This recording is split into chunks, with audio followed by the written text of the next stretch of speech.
Le gouvernement portugais a récemment dévoilé un ensemble de mesures destinées à faciliter l'entrée des travailleurs étrangers dans le pays. Quand je dis récemment, c'est dans ce mois de décembre 2024. C'est une réforme ambitieuse qui vise à attirer des talents qualifiés et à répondre aux besoins croissants du marché du travail portugais. Voici un examen détaillé de ces nouvelles dispositions accompagné de précisions sur leur mise en œuvre.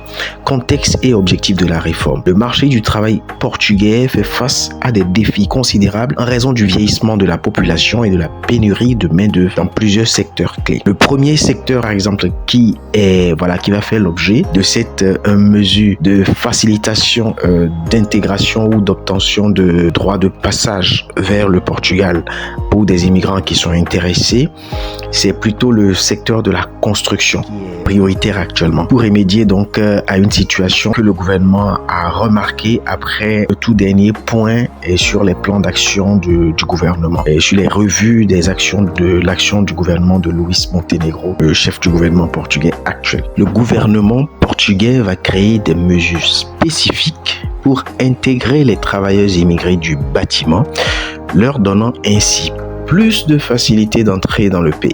Le gouvernement mettra en œuvre des mesures très spécifiques pour intégrer les immigrés dans le pays afin qu'ils puissent travailler principalement dans la construction. Un secteur qui a besoin de main-d'œuvre, ce qui pourrait constituer la plus grande menace pour l'exécution du plan de relance et de résilience, le plan qu'ils appellent PRR au Portugal. Et c'est une annonce qui a été faite le jeudi à Porto par le vice-ministre de la cohésion territoriale, M. Manuel Castro Almeida. Le gouvernement va prendre, d'après le ministre, le gouvernement va prendre des mesures donc très spécifiques pour accélérer l'entrée au Portugal de personnes capables de travailler immédiatement, notamment dans le secteur de la construction. Ils bénéficieront d'une facilité d'entrée particulière, a déclaré Monsieur le ministre Castro Almeida en marge de la présentation des premiers résultats des plans d'action pour les communautés défavorisées dans les zones métropolitaines de Porto et de Lisbonne. Le ministre a déclaré que le pays a besoin d'une main-d'œuvre. D'une grande partie de la main-d'œuvre est un produit de l'immigration, mais que malheureusement, le Portugal ne peut pas non plus avoir une immigration incontrôlée. Quiconque vient travailler n'aura aucune difficulté, a-t-il garanti. Le ministre a cependant refusé de donner plus de détails, affirmant seulement que la mesure est en train d'être construite par le gouvernement. Le gouvernement prendra des mesures très spécifiques par rapport à cela. Qu'est-ce que cela revêt pour des personnes comme vous? Parce que si vous écoutez ce message, c'est certainement parce que vous avez une idée, une intention de vous expatrier au Portugal, vous installer, essayer d'organiser un plan de vie, etc. Le Portugal est, comme je disais, un pays d'immigration. Dans tous les deux sens, les Portugais émigrent et les Portugais aussi reçoivent des immigrants. C'est pas parce que on sait qu'un pays reçoit des immigrants qu'il faut y venir sans comprendre et connaître au préalable, avoir un plan d'installation.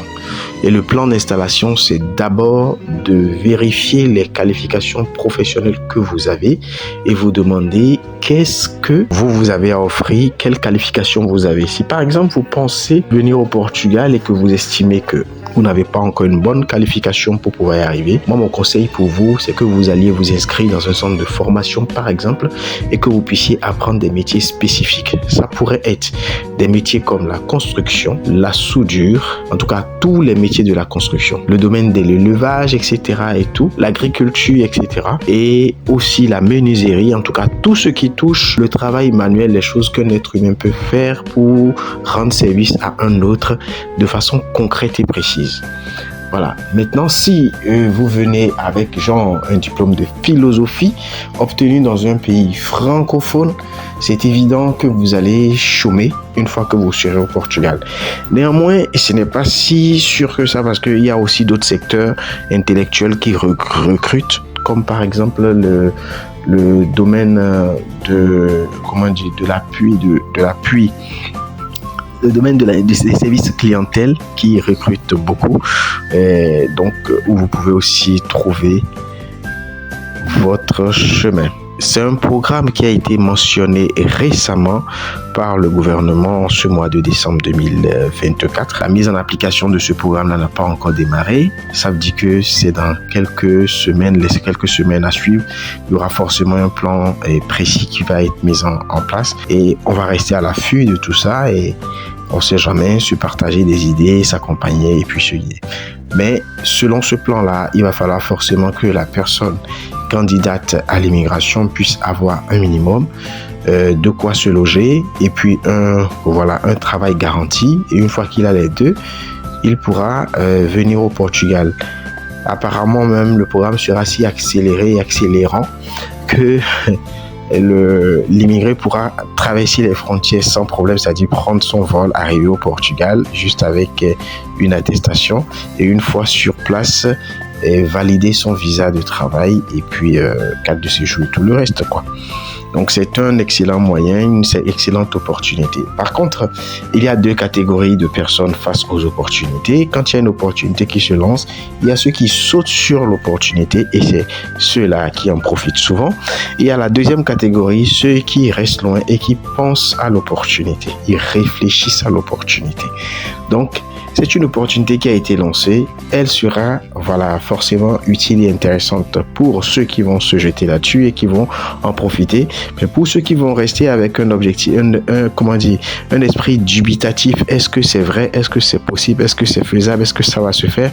Ceux-là, malheureusement, ils seront là. L'opportunité va passer et l'opportunité va disparaître et ils seront toujours là à se questionner. Si j'étais à votre place et que moi j'avais besoin d'immigrer au Portugal et que j'entendais ce message, la première chose que j'allais faire, c'est de commencer par prêter mon passeport. La deuxième chose que j'allais faire, c'est commencer par reprendre mon curriculum vitae, l'analyser, essayer de voir dans quel sens mon curriculum vitae va me permettre de profiter de cette opportunité. Et la troisième chose, c'est de commencer par prendre contact avec les services d'immigration du Portugal, etc., l'ambassade, le pays où je vis. Je vais découvrir c'est où l'ambassade du Portugal, me rapprocher d'eux, essayer de me renseigner pour trouver un moyen pour profiter de cette opportunité.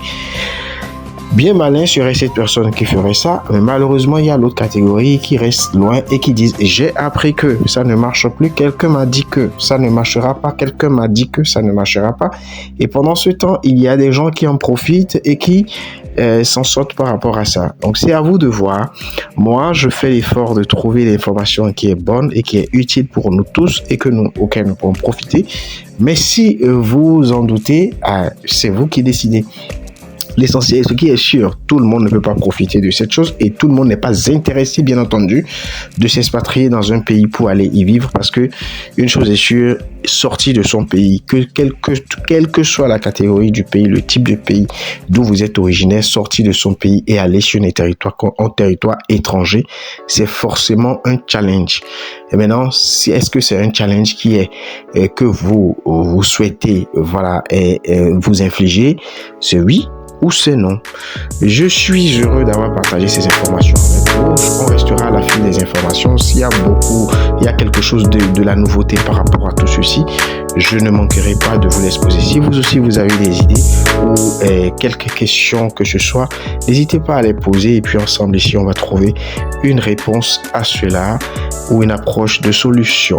Je vous souhaite un excellent moment. Ça dépend de quand vous écoutez ce message et je vous prie de partager. Si vous pensez qu'il y a quelqu'un que ça pourrait aider, partagez-lui ça et qu'il puisse l'utiliser, etc. Je sais que d'ici à quelques mois, quelques années, des gens viendront sous ces vidéos pour témoigner qu'ils ont essayé de suivre les informations que je donne et que cela leur a servi.